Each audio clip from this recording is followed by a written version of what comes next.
الحمدللہ وحدہ لا شریک لہ والصلاۃ والسلام علی من لا نبی بعد۔ قربانی شریعت کا حکم ہے، شریعت نے تفصیلات بتائی ہیں۔ قربانی کریں تو قربانی میں کون سا جانور ذبح کریں، یہ بات اچھی طرح ذہن نشین فرما دیں۔ اونٹ، گائے یا بھینس، بھیڑ، بکری، یہ قربانی کے جانور ہیں۔ بھیڑ کے اندر دمبا بھی ہے، بکری کے اندر بکری کی ساری قسمیں ہیں، یہ 4 قسم کے جانور ہیں۔ نر اور مادہ ملائیں گے تو 8 بن جائیں گے، ویسے 4 قسم کے ہیں۔ نمبر 1 اونٹ، نمبر 2 گائے اور بھینس، نمبر 3 بھیڑ دمبا، نمبر 4 بکری کی ساری قسمیں، یہ جانور ہیں۔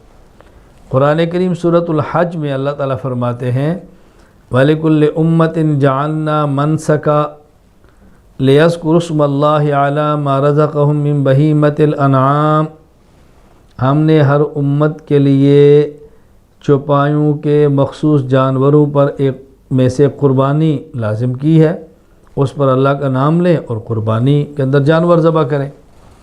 تو یہاں فرمایا ہے من بہیمۃ الانعام، من بہیمۃ الانعام، مخصوص جانور۔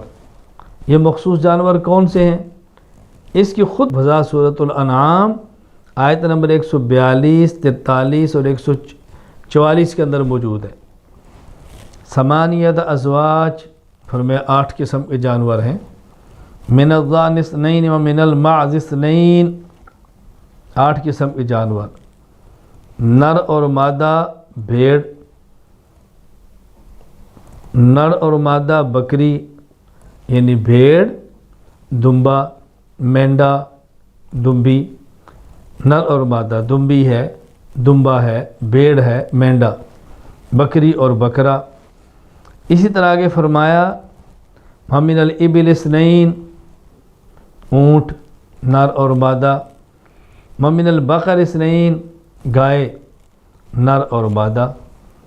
تو یہ جانور ہیں جو قربانی کے ہیں، اونٹ، گائے اور بھینس، بھیڑ اور دمبی یا دمبا، مینڈا اور بکری اور بکرا، یہ جانور بلا اختلاف۔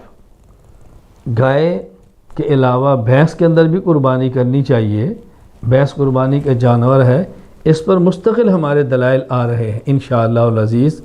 اس وقت یہ وضاحت کرنے مقصود ہے کہ قربانی کے جانور صرف یہ ہیں، ان جانوروں میں گھوڑا بھی نہیں ہے، ان جانوروں میں مرغا بھی نہیں ہے، ان جانوروں میں ہرن بھی نہیں ہے، یہ جانور نہیں ہے۔ یہ جانور ہے جو آپ نے قربانی کے اندر کرنے ہیں، اونٹ، اونٹنی، گائے، بیل، بھینس، کٹا، بھینسا، بھیڑ، مینڈا، دمبی، دمبا، بکری، بکرا، یہ جانور ہیں۔